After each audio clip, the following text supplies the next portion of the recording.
Is a very important subject to me. Tonight we're talking about the good news about hell. I know that sounds like an oxymoron.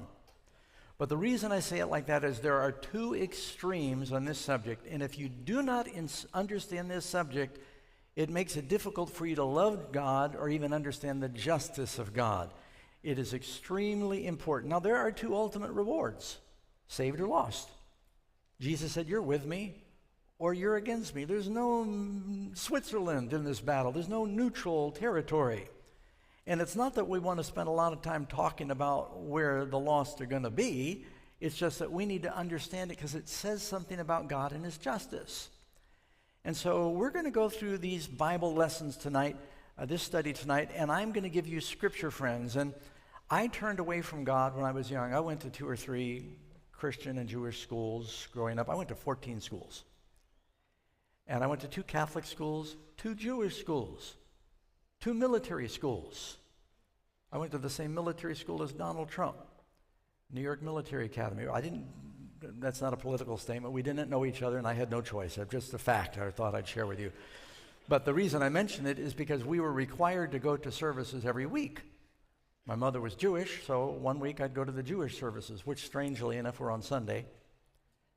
Another week, I'd go to the Catholic services, and then I'd go to the Protestant services. So I had kind of a mixed-up idea of God, but they all basically said, if you're good, you go to heaven. If you're bad, you go to hell, and you burn forever and ever and ever. And I said, God's a sadist. I said, I don't want to serve that God. And I turned my back on God, and you'd be surprised how many people, Charles Darwin, Robert Ingersoll, Karl Marx, not understanding this subject is why they turned from God. But if they only knew what the Bible really said. Now here's the 2 extremes. One extreme says God is love and there is no hell. Everyone's going to be saved. The other extreme says that if you're lost, you die and you immediately go to hell before the judgment and you begin to burn and you burn and burn and burn. And 1,000,000 years later, you have not yet begun to burn.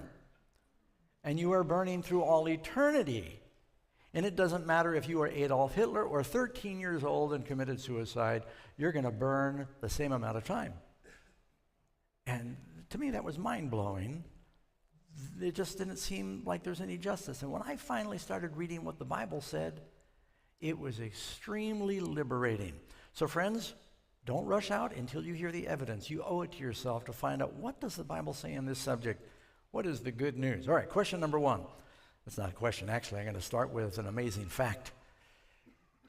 A couple of times I've been to the city of Pompeii. Pompeii was a thriving Roman